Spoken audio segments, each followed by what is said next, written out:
It had hair all over its body other than the face itself.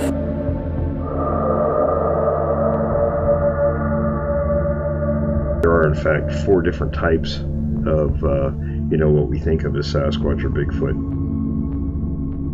Very wide, pronounced nose. There was also a very ominous odor. Phase 1 is to identify opportunities. I walked into a small clearing in less than 10-15 feet away from this enormous creature, and it scared the living hell out of me.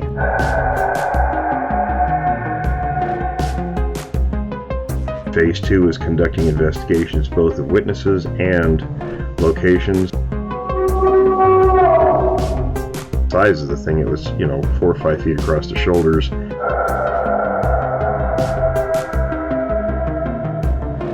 Phase 3 is profiling research areas, what's there, how they move, feeding, things like that.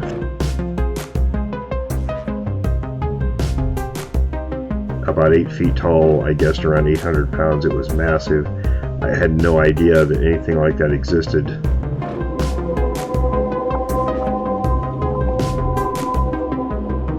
Phase 4 is create an intercept plan.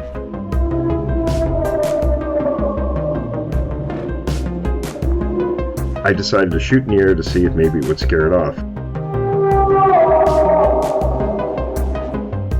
Phase 5 is the intercept and resolve the issue phase. It didn't do anything, it didn't react, and then I heard a noise from my right rear, and from out behind some brush come another one and walked over by the first one. That's when I decided to do what the dog did. I took off running. Welcome to Witness of the Unknown.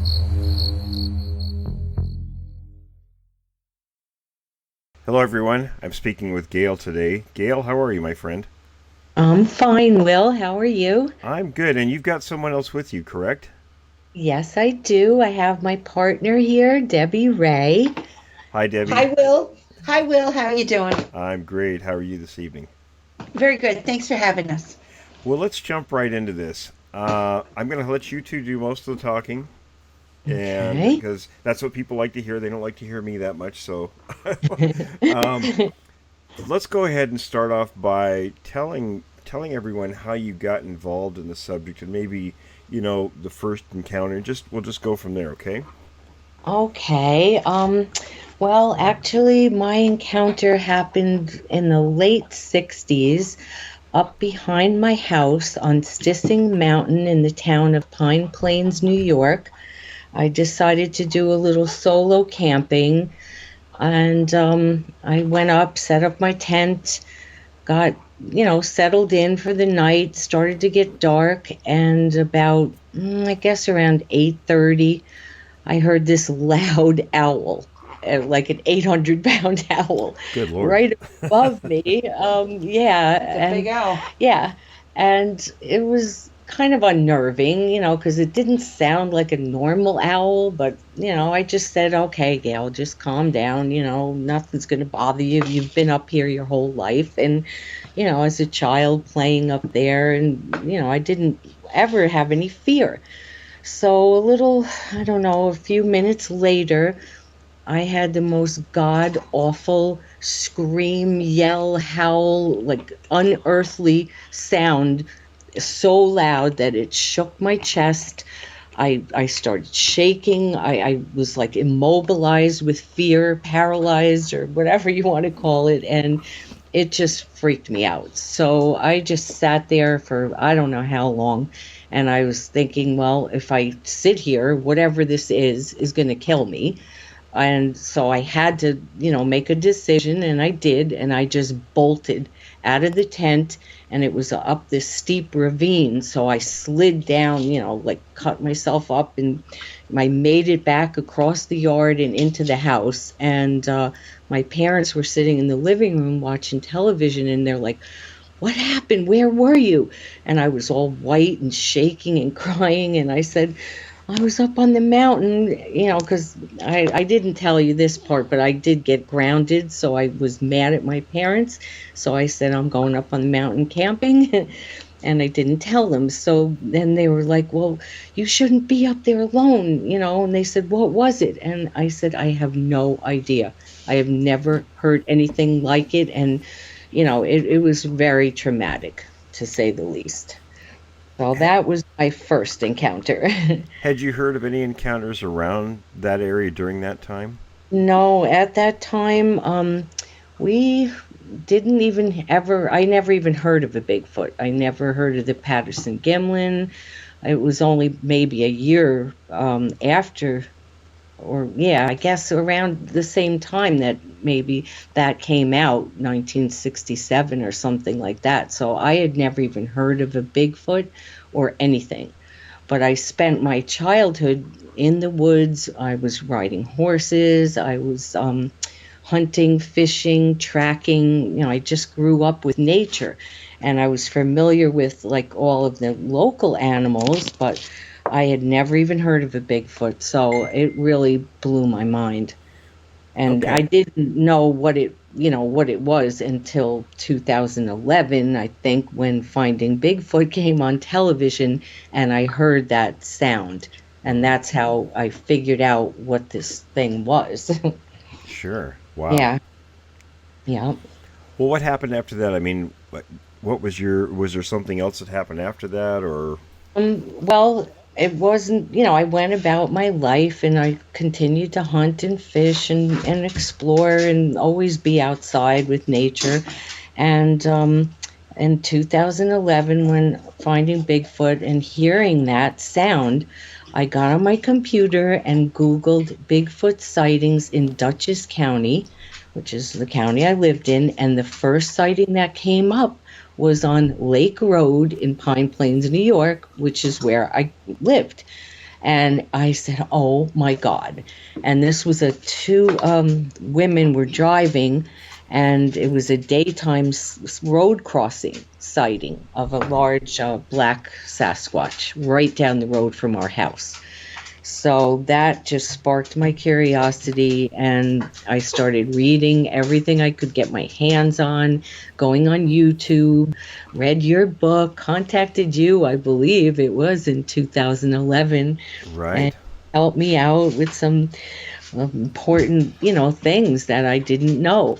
And ever since then, it's just snowballed into like such a passion, and meeting so many other people that have had similar experiences. It's just phenomenal. You've had a lot of stuff go on in your area. Do you want to talk about some of that? Oh yeah, we've got stuff constantly, like reports coming in from people. I think I've got documented close to 300 reports. I'm starting a second book, which I did start already, and it'll be telling about, my experiences, Debbie's, and the local encounters in the Hudson Valley. For example, Debbie recently, about 2 or 3 weeks ago, found a 17-inch track right outside of her front door. Wow. You've got that. And then she also found a handprint, and I'll let Debbie tell you a little bit, because where she lives is pertinent to why she's getting so much activity, I believe. Okay. Yeah, I got out of my Jeep and I opened the door and I looked down and there was a 17-inch footprint. But I had had footprints in my backyard in the snow 2 years before, and that's how I met Gayle. I had just broken my leg, and I wasn't out there in this knee-deep snow. And my lawn guy was getting the snow off the roof, and I was out there talking to him, and I looked behind me, and I went, what the heck is that? It was coming right up from the pond near the railroad and just came right across my backyard, kind of followed deer tracks. And I measured them. They were, 14-inch tracks and a 6-foot stride. Yeah. And they were about 8 inches across. And there was hair in one of the hair in tracks. one of them. And oh, wow. Gayle came down a couple of days later and videotaped, and she found a lot of little footprints down near the tree line where they came out of, and then we were in the driveway, and it must have crossed the driveway and gone down the other side of the land in front of my driveway into the brush, because there were the tracks again, and it was incredible. So Gayle and I kind of hooked up then. I didn't show any fear, so I guess she figured this one's good to take off with her. So we just kind of clicked, and we're both think alike on these things. So the other day, I just saw that 17-inch one right by my front door in the wood chips, and I am not kidding you. It was 2.5 to 3 inches deep. Yeah, That's a little unnerving by your front door. Oh yeah. It had to take the big jump from the sidewalk over, but it was just one footprint. I had a feeling it was telling me, "Don't worry, we're around," because I'm kind of down the end of the street near the Hudson River by myself, so I know they're out there. And then I was in the backyard with a friend, and he looked down in the dirt, and he said, "What's that?" And there was this odd, I don't know if it's a handprint or claw prints, but it's quite big, and about twice the size of a man's hand. So I went ahead and casted that, and so I'm out there looking all the time. And I was just telling Gayle, I put a trail camera up again tonight. I didn't get anything much the other night, but I've got it on photos tonight. I'll see if there's anything in this area where we did go through 2 years ago down there, just to look around in the woods by near the pond, near the railroad, and something touched my hair. But we were just kind of looking around. There were some trees upside down, and the root ball was up in the air. Yeah. And so I've learned a lot from Gayle just hanging around her too, but it was kind of creepy there. So when we got back and looking at the videos, there was a dog man just leaning into the tree. Yep. It clear as day. Yeah. That just really creeped me out. That's creepy. Yeah. So I'm always on the lookout, knowing there's something. There was something down there. There has to be still something there. I'd be really interested in seeing your handprint sometime. Oh yeah. Oh yeah. I can. We can send you the pictures. Sure. Oh, great. Awesome. Vacation, and I'm kind of playing catch up. I think they're on the Bigfoot Researchers of the Hudson Valley page, Facebook page. Yep. Too. Yeah. It's pretty long. Did you measure it? Because it looks like claws, like on the end. No, I didn't measure it. I was so busy casting it fast that day because it was going to rain. Yeah. But, no, there's been a lot of, we also, last week we were out blueberry picking. Oh, yeah. About not even a mile from my house. There's a beautiful farm with apples and peaches and blueberries. And so we had some tracks a couple of years ago out there. And so Debbie and I went out. We brought the casting material, Debbie did. And we brought the camera glasses, and we're picking blueberries and squatching at the same time. So all of a sudden we hear this crack and snap, and we were like, oh my God, did you hear that? Because we were in different rows, and down in this wood line where we had gotten a picture, I think a year or two ago, of this gigantic looking Sasquatch, we saw... we went down there, and there was this live birch tree that they just snapped in half, and it was probably 14 feet in the air, and then they just snapped it, and the branches were fresh, the leaves were still on it. We knew, it had to be a fresh break, so that was quite interesting. But we had just found some canine tracks about 6 inches long, stride about... I'd say at least 6 to 7 feet in between the tracks. And I also videotaped that, and that's on Bigfoot Researchers on Facebook.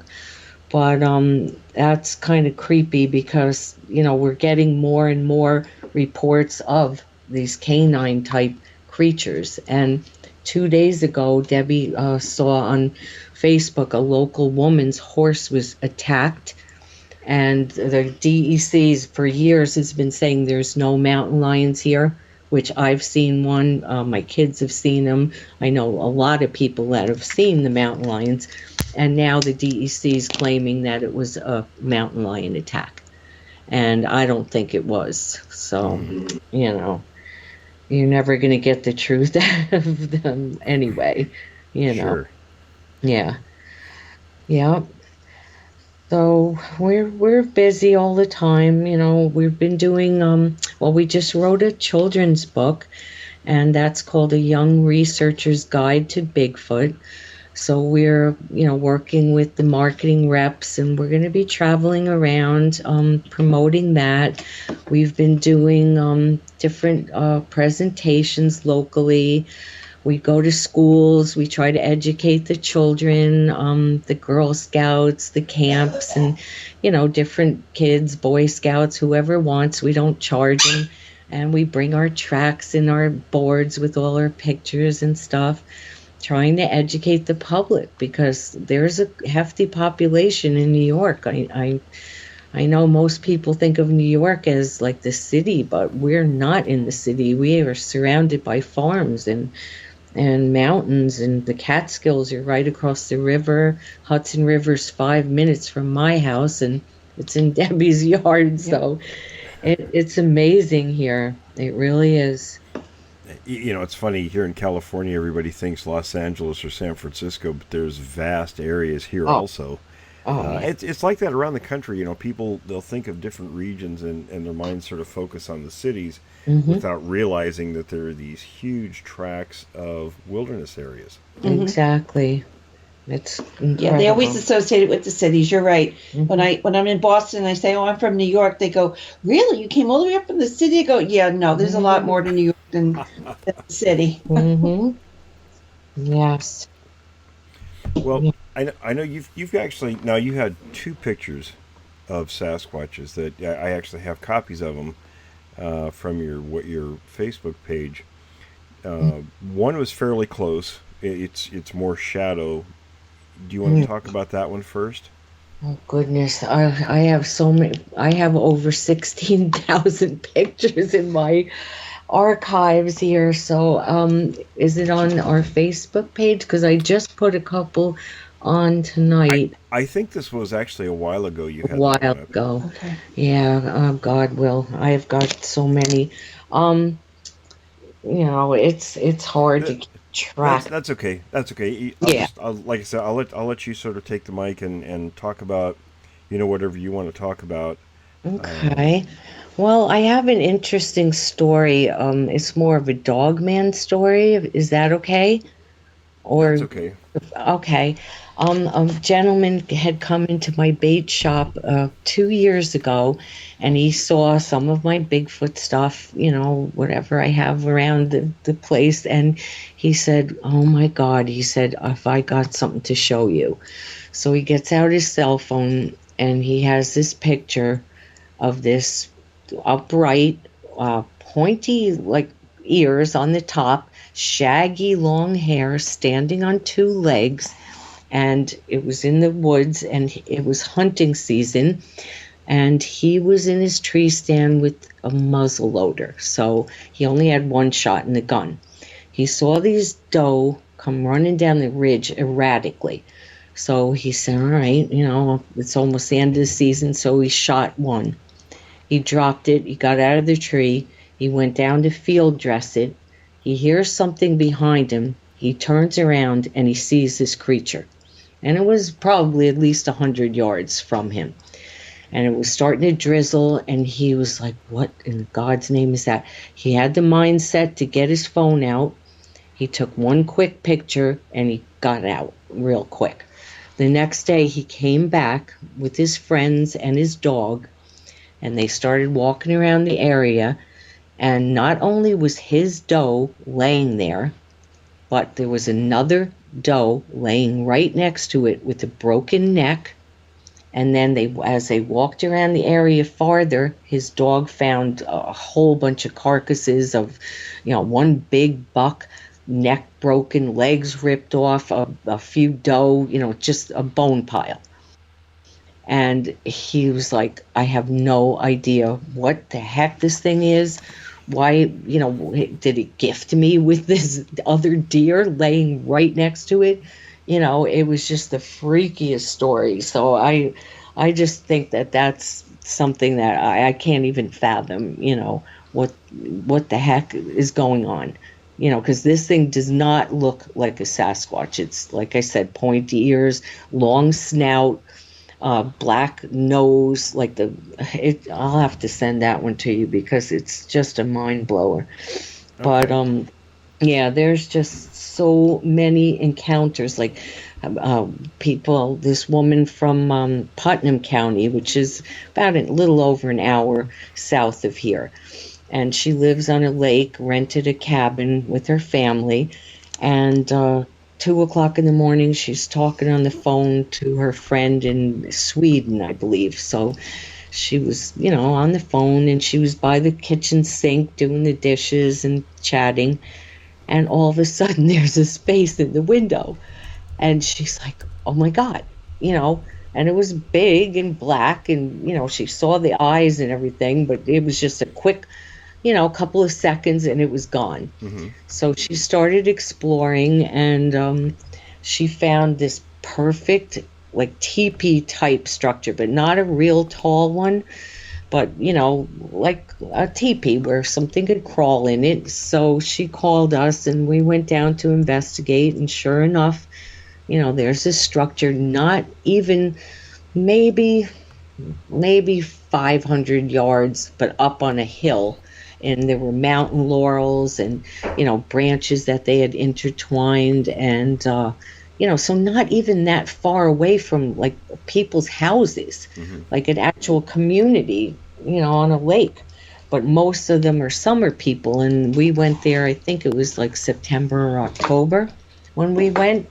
But, freshly made, the mountain laurels were still green. And, it seems like they're coming closer and closer to homes, churches. We've investigated a church in Scotia, New York, which is north of here. And the man that's the caretaker of the church went out to the parking lot one night, and he got this really, bad growl. Something aggressively was growling at him. Mm-hmm. So he's a hunter, and they have quite a bit of land. It's an abandoned camp that used to be, a camp, but now the buildings are still there, but nobody goes back there, just a few guys to hunt. And Debbie and I and I think John Finn went with us, and James, the caretaker, and we found a track. We found quite a bit of evidence after reviewing our footage. We caught a few peekers in there, and it's an amazing place. So we're planning a trip back there within the next few weeks, but it's swampy land and, a lot of cover, and the fact that no one really goes back in there, and there's a lot of deer, there's a pond, a creek, they have the perfect habitat. But they're definitely coming closer to humans. I don't know what it is, but Well, typically, with Sasquatch is coming close to people, we're kind of an easy mark when it comes to getting goodies, food. We leave a lot of things laying around, and even pets. I know people might not like to hear that, but it's true. They will take animals. So. Oh yeah. We're an easy mark, so I mean, you're going to go where food's easy. Well, yeah, that reminds me. When was it? February. James? Yeah. Oh no, the guy on Route 9. We got a call from a manager of a local fast food store in the busiest place, Will, that, was it 9 or 9? Route 9, which you wouldn't know, but it's like a city. Mm-hmm. And the man went out to empty the garbage around midnight into the dumpster, and he heard something around the backside of the dumpster, and he had his cell phone out with his light on. He put that on, went in the back. There is a Bigfoot. And it was female. And it was a female.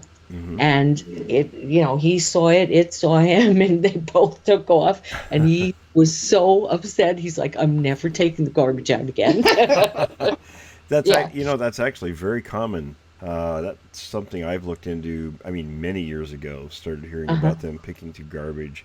When I had my second sighting, that I was looking in an area that people would go up on the Washougal River. This is in Skamania County, or on the border of Skamania County in southern Washington, and people would go up there on the weekends and they'd leave a lot of trash around and actually had little dumps. And these things would come in during the week when nobody was up there and pick through the garbage. And then I found out that was actually very common behavior. Wow. Yeah, it's crazy.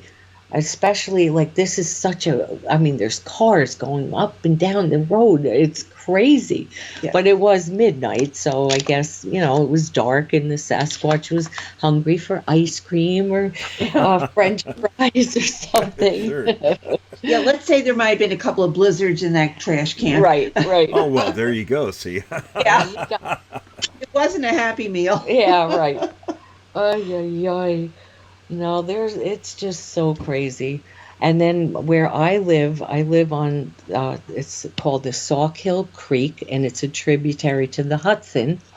And so I don't know, I probably told you this, but maybe not.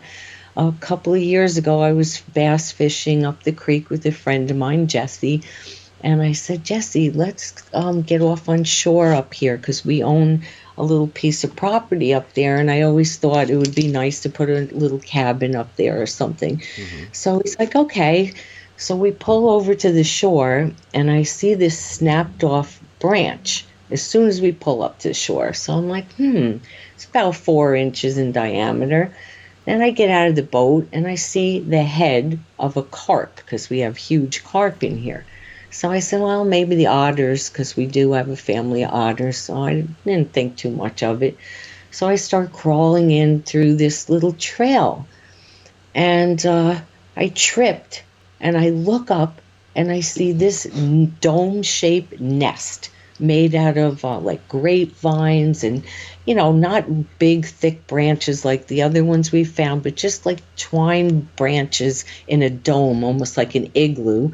And it's got a stick in the front where the entrance would be. And I was like, oh my goodness, Jesse, I said, we just found a nest. And I know a beaver can't make anything like that because we have beaver on the pond and they make their own, you know, beaver dens and they chew off the sticks and everything. This was totally different. So I said, okay, Jesse, I think we better get the heck out of here. And that before that, I didn't really know that they were here on the property. But since then, I had a sighting one night in February of 2 creatures across our creek. There's like a tree line and then like a knoll and then a big farmer's field where they grow crops and everything. And it was covered with snow at the time. And I was out on the porch with my cat. And it was 9:30 at night. And I looked across and I see 2 sets of almost like they were green eye shine, but almost like LED lights. That's how bright they were. So I was like, what the hell? So I yelled across the pond. I'm like, who's over there? Immediately, psh, gone. And that's when I knew, you know, they're here. Sure. So yeah, they're always here watching. And, you know, they haven't harmed my animals. They haven't, you know, they've scared us a few times, but they throw rocks at the fishermen at times. And last 2-3 weeks ago, we had some fellas here that we met, and they're yoga instructors, and they're into the Bigfoot. So we had them here for dinner, and we said, you know, I was showing them around the property. They had been here the year before, but it poured rain that day. So we were just standing on the shore, and so they started making this breathing sounds that they do during their yoga meditation or whatever the heck, and they sounded like, you know, aggressive. And these are, you know, 3 big guys, sure. And they had children with them, a couple of little boys and a nice woman. All of a sudden, it didn't take too long. No, the Bigfoots across the pond started wood knocking. Yeah, they were like whack.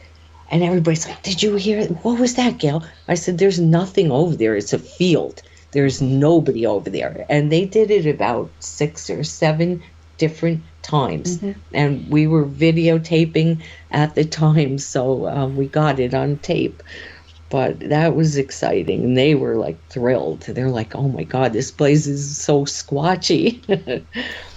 But yeah, it's just, I don't know. It's, you have to change your whole way of thinking when you know that they're on your property and they're watching you.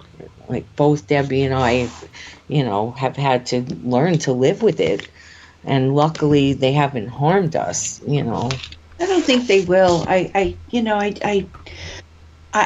just at the point now where we realize they're all over the place. You just have to open your mind and open your eyes and listen. You go out and just listen. I know Wayne Wilson down in North Carolina said the other day, just go out and talk to them. They'll show themselves.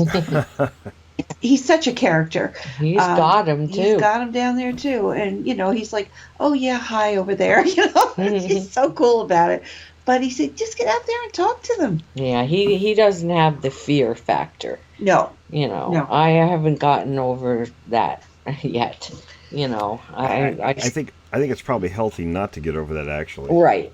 Yeah. Yeah, I think so too. You never know if one's going to be a rogue, or a mother protecting a baby. Oh yeah. I mean, who knows? Yeah.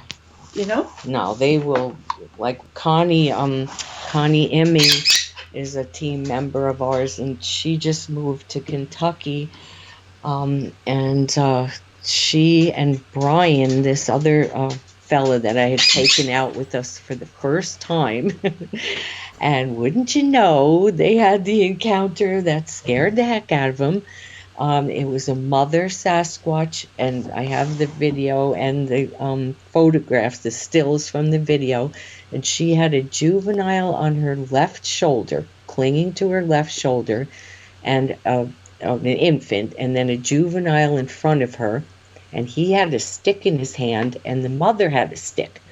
And Connie and Brian, I was on a lower trail, and Connie and Brian were on the higher trail, and we were supposed to meet up. And so I didn't hear from them, and I'm like, geez, I better text them and see what the heck's going on. They should have met us by now. Well, evidently they stopped to get a drink of water. Connie put her camera down, Brian, they put their backpacks down, and all of a sudden, this thing started whack, whack, whack in the trees and the brush, and it scared them so bad. And then I texted and I said, where are you? And she said, well, where are you? Was that you making that horrible noises? And I'm like, no, I would never do that. And so they just grabbed their water and then grabbed their backpack and ran. And then when we reviewed the video, there's the mother and the two young. So she was protecting her young. And they had smelled something right before that, too. Like they said, oh, that smells horrible. What is it, a dead animal? And they said, yeah, it's probably just a dead carcass, a rotting carcass. But it wasn't. So that was pretty scary. Brian's like, this happens to me the first time I go out squatching. Be careful what you wish for. Oh, yeah. Yeah. Do you have any experience with them smelling a lot? Because we don't get that very Too often. No. I talked to Renee DeHinden about that years ago, and his comment to me was, he says everybody likes to focus on things like that, but in reality, of all the reports he and John Green collected, he said maybe 1 out of 10. Right. And my thoughts are, it's probably like other primates. For instance, gorillas have scent glands. And when they get excited, they emit this odor. So it's probably something like that. Yeah, that's what I think too. Yeah. I've only smelled it, I think, 2 times. Like we spooked a bunch of them out of an area, and just must have come up on them too quick, and they just let out that. But only a couple of times. Yeah, I've only smelled it once myself. Yeah. Most of the time they're so stealthy. As you know, Will, you could be like within feet of them and not even know they're there. Nothing moves, nothing, you don't hear anything. But when they want you to know and they want to get you out of there, they let you know. Oh, yes, they do. God. And I find at night, that's when I've had the scariest things happen. And the one night of December 31st, 2013 or 13, okay, I went out with some guys from Massachusetts. I had been researching this habituation site where the guys had him on his roof, on his porch, looking in his windows. Yeah, looking in his windows, scratching at his screens. His wife left him and took the children. That's how bad it got. She couldn't sleep. I mean, it was terrible. So we decided to go out. We brought these guys because they had a FLIR camera. And they said, oh, we got a FLIR. And I said, oh, great, So we went out when it was still light, and I, showed them the lay of the land and everything. And so we came in the house, sat down to have a bite to eat, and the one guy jumped up out of the chair. One walked by in front of the window, and he's like, did you see that? And I just caught a glimpse of a shadow. So I said, oh, well, I told you they're here. So then we got ready, we geared up. I went out first. Those guys were still gearing up. As soon as I walked out onto his porch, I heard this big snap and splash into the creek. So I said, all right, guys, come on, let's go. So we go down, and it's maybe 100 yards from his porch, and there's a fence in a creek. And this is where they're always there. They're always doing something, wood knocking or whatever. So the one guy gets the FLIR camera, and he and I are together, and then the homeowner and the other gentleman were, kind of teaming up. So they started walking straight towards the creek, and the other guy and I were focused to the right where the tree was pushed down. All of a sudden, he's like, I made contact. So he's filming them. They start getting violent. And they broke down trees, Will, that were, I'd say, 18 inches around, like live trees, but it was in December. It was freezing cold. They just started breaking these trees. I have all the pictures and, everything. And he got 5 of them on the FLIR that night. And so finally, I said, come on, guys, now they're really pissed off. Let's get back to the house. We did. We were safe. They didn't, they could have jumped over this little rickety fence and ripped our heads off with no trouble at all. And, the one guy, he got physically ill. They must have zapped him. He started, almost vomiting, wrenching. He got dizzy. He was not, he was really sick for at least a half an hour. We got him inside, but, oh, my God, that was really frightening. That was except for the first night when I was alone, that was the scariest thing that I've ever lived through. And I don't wish to do that again. But I think at night. I always tell people they really shouldn't go out at night. No. Because these guys they're hunting and foraging at night, and you really don't want to interrupt that. No, right. That's exactly what I mean, very rarely do I go out at night. Now, Les Stroud's here in New York, in the next town over, and Debbie and I are going to take him out this week. So I said, I will make one exception, and that's for Les, because if he can't, he's doing a seminar, and if he can't come out with us during the day, then I will take him to this hot spot at night, but that's the only, I'm making an exception for him because I don't go out at night anymore, really. Yeah, it's definitely something I don't recommend. No. Yeah. No. That's when they want to hunt or breed or, let their little ones roam around and, have their freedom. And they do not like it. We're lucky. Yeah, we are lucky.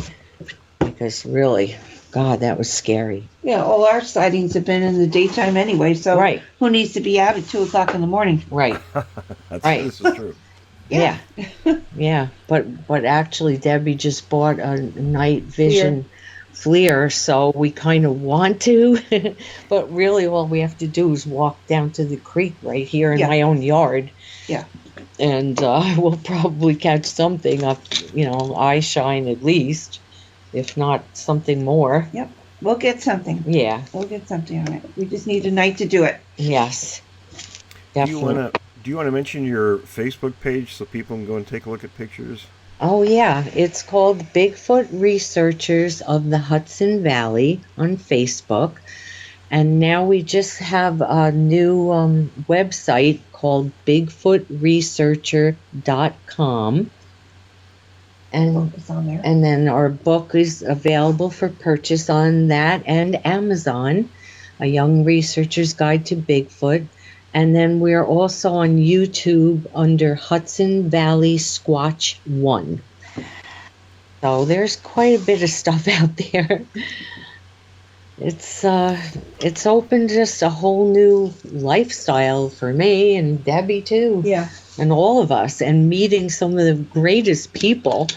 I just am so thrilled to know people from all over the world, not just in the United States. Mm-hmm. But, every one of us is so passionate about the subject that I feel kind of blessed to have fallen into it. Yeah. It can certainly be life-changing, that's for sure. Oh, yeah. Oh, it truly is. But it's also good to meet and talk to people across the country. What are your experiences? Look at their pictures, and compare things or ask some questions. How do you do this? What do you find when you do that? Right. And it would just be great to get a group together and just talk about your experiences and how you research, and is it different on the West Coast than what we do on the East Coast, and just share ideas. It's in a friendly forum. It Right. would be so good. Well, do you think, Will, that I know in Texas and maybe in Kentucky and some of the other states seem to have more aggressive encounters than we do here in New York? Yes, certainly. And I know you've probably talked to Jeremiah Fountain. Of course, it's a little farther north from you, I believe. Mm-hmm. Yeah, he's in the... yeah, he knows right. where we... One of the things in that part of the country, we kind of predominantly have the type 4s, and I'm working on a book about the different types. Good. So that'll help clear up a lot of things for people. But when you look at the other types, now the type 4s aren't necessarily as aggressive. We don't really see that with that particular variation of the creatures, but the type 1s are what we think of when we see the Patterson film. Okay. Then we look at the type 2s and 3s. Now the 3s, I don't really know what to think about. I know what my anthropologist friends tell me about, the dog man, but I don't really know what to think myself about that. I'm sort of leaving that on the shelf somewhere. I deal strictly with Sasquatches, but the type 3, I think sometimes is mistaken for that because it has that elongated face. It's more of a simian face than the flat face that the other regular Sasquatches have. But that one and the type 2 seem to be much more aggressive than the other types, and that's relatively common, actually. Yeah, I don't know. I mean, we've been lucky, like I said. One of the hundreds of times of being out there in such close proximity to them, they could have just tore us apart. I mean, why they haven't, I don't know. And especially that night, with the FLIR, because I think I know that they know what a camera is, but for some reason that FLIR set them off. Like they know that we could see them, and we got the heat signatures on them, and that really bent them out of shape. And the homeowner told me the next night, it was New Year's Eve, he had his girlfriend over. I guess they didn't go out, or they went out to dinner, came home, looked around his yard, and he said, and I didn't believe him at the time, I thought he was exaggerating, but he said that there were 30 sets of eye shine around the perimeter of his property, like most of them low to the ground, almost like they were belly crawling. And he said most of them were green, but some had the red eye shine. That girlfriend got so scared, she ran in the house. He went in, locked the door, got his shotgun. He said they were retaliating for the night before because of what we had done. Come in with strangers with that FLIR camera. So the girl wouldn't come back to his house. She's never been back there again. And believe me, that place is creepy. They There's do have some. Oh, go ahead. I'm sorry. no, go ahead. I was just going to say they do have a very vindictive behavior. Yeah. Oh, I believe it. What else he told me is he would go to visit relatives in the city, but he had started feeding them. Every single afternoon, he would make like a dozen peanut butter and jelly sandwiches. He'd buy honey buns. He'd buy like all kinds of treats and candies and put them out like in Ziploc bags. Sometimes he would hook them on nails on the fence line. And so, they were taking them. Then we would go into the woods. We would find the bags, the Ziploc bags, sliced, like almost like someone took a razor blade and sliced them open, not pecked open or chewed like a woodchuck or a bird or anything would do.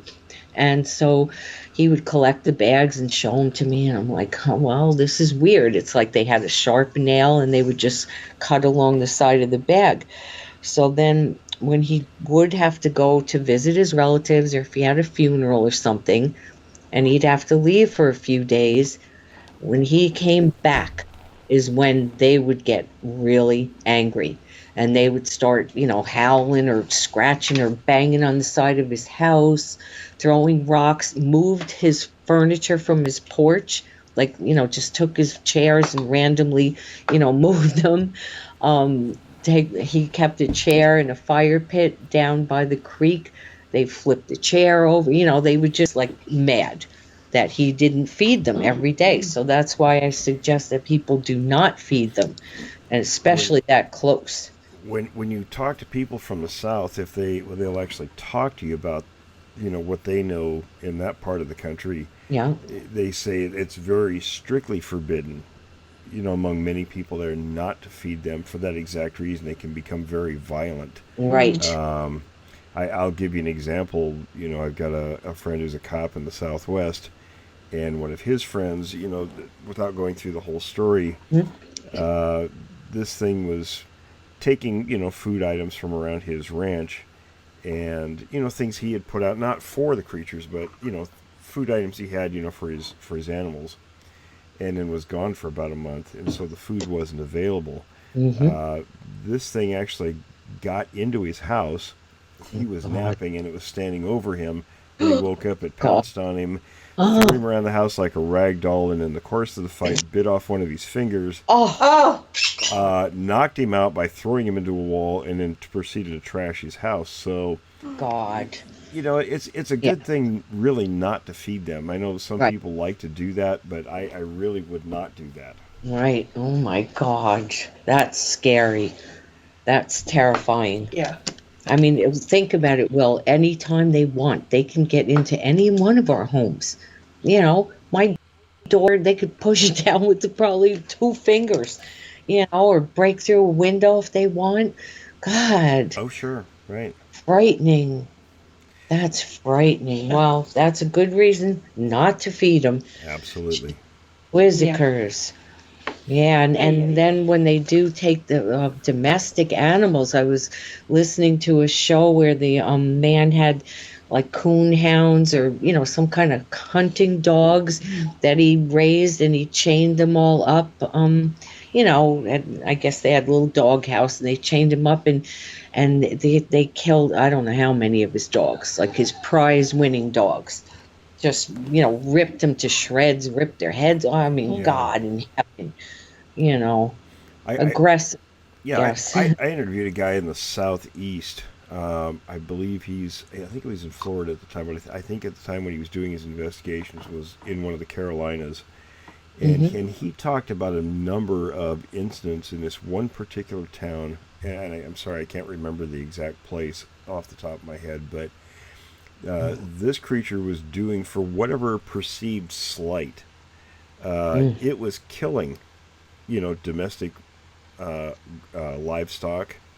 Yeah. And it wasn't eating them, it wasn't doing anything except vindictively killing them and leaving them like it was a message to the people in that area. Again, we don't know why, but it was very gruesome the way it was killing these animals. Wow. I can't even imagine. I mean, gee whiz, you're so attached to your pets, and then to go out and find them just slaughtered like that. Yeah, it'd be Well, pretty awful. Yeah. we got a report last year. This kid that comes to the bait shop was working for a farmer north of here, about 20 miles. And he called me up and he's like, Gail, I went to work today. He said the full-grown bull had its neck broken and one of its legs pulled out and thrown 15 feet from the carcass. The farmer said, what the heck, could have done this? He's, trying to think of bear, mountain lion, whatever. I said, let me, talk to the guy. We'll come up and do an investigation. He wouldn't have any part of it because he had like a farm stand where people would come and purchase, vegetables and eggs. Oh, sure. And he did not want the word to get out about it. So we're running into that quite a bit. Even like the lady with the horse, Debbie had sent her a message, said, look, we'll come out. We won't tell anybody, we'll be very discreet. We'll bring trail cameras and we'll set them up and we'll just do an investigation. And we never heard back from her. So I think that, a lot, yourself, a lot of people, especially the old timers, they don't want to talk about this. They don't want people to, any attention drawn to them, their property or their farms or whatever. And it's frustrating. Definitely. Hey, I'll tell you, it's interesting. I've run across that so many times over the years. And I was, I've been telling a few people I know, the current book I'm working on, I've got a picture that was sent to me a while back. And it's not a blob squatch. It's a very clear midday photograph of a Sasquatch, and it's actually running away from the person who took the picture. But it's not a very distant picture. It's fairly close. Good detail. Unfortunately, it is from the back, but it's very detailed from that perspective. The person who sent it to me, the photograph was given to her by the people who took it, the family. They refuse to absolutely talk about it. They won't acknowledge it. They even deny what's in the picture. Really? Yeah. But it's probably, in terms of quality, it's probably every bit as good as the Patterson film. It's just a still photograph, but it's that good a picture. Wow. It's amazing. I mean, there's so many people like in Kentucky, West Virginia. I had traveled down to visit Connie last September in Wingo, Kentucky. And so my son drove me down and we were, I did some squatching, went to Land Between the Lakes, went to some different Daniel Boone State Forest and all over the place. And we were heading back home and we stopped at a convenience store and I had my necklace that Debbie had given me with the Bigfoot on it, right? So this nice girl behind the counter, she said, is that a Bigfoot? And I said, yeah, I have a group from New York and, started chatting. And she said, oh my God, you have to come to my mother's house. And I said, oh, she only lives, not too far away. She's got them buggers or whatever the heck she called them. And she started telling me all these stories of, for years that this is going on. And it's like, wow, I wish I could spend more time interviewing people from that area, West Virginia. It just seems like there's so much more happening there. Maybe because of the cave systems. I don't know. It's crazy. Well, the Appalachian Trail, too. Yes. Oh, yeah. It brings that, has a lot of activity down there. Oh, yeah. So I think people see more down there. Yeah. Well, listen, and it's rural, too. Yeah. Well, listen, we're running a little short on time. So, any final thoughts before we wrap it up? Well, I'm just looking forward to, bringing more stuff to light. Less is, like I said, coming, and we're hoping to have a good adventure with him, and we're going to share everything that we find. We believe in sharing what we find, so that's our goal this year, is just to keep busy and stay healthy and get some good squatching on. We just keep investigating. Yeah. All right. Well, listen, Gayle and Debbie, thank you so much. Thank you. Thank you, Will, and congratulations on your new show and your new book. Oh, thank you so much. I actually have three new ones in the works, so. 3. I have 2 here, but not. For those listening, I'm sorry, what was that? I said I have 2 of your books, but I will get the new ones too. I need to send you all of them then. You're actually in. I want a photograph of you casting a track is in Bigfoot Fieldwork 101. Oh, cool! All right. Well, we'll send you our book then. Yeah, we'll send you our. Yes. Absolutely. I'll send you guys each, books. So. Nice. Thank you. Thank you. I know you mentioned just coming back from vacation. So for those listening, I'm actually going to be on vacation. I'm leaving tomorrow for New Mexico. So I'm not sure how the schedule's going to work out. I'm going to be doing some interviewing while I'm there. So I'm hoping to have something a little bit special for everyone the following week. So I'll keep my fingers crossed and hope that I get what I want. So good. I hope so. I'll say a prayer for you. Okay. Well, thank you so much, and you two have a good evening. Thank you for having us. Thank you, Will. Good night. Good night. Thanks, everyone, for joining me this week. Be sure to tune in again next week as we explore another account from a witness of the unknown.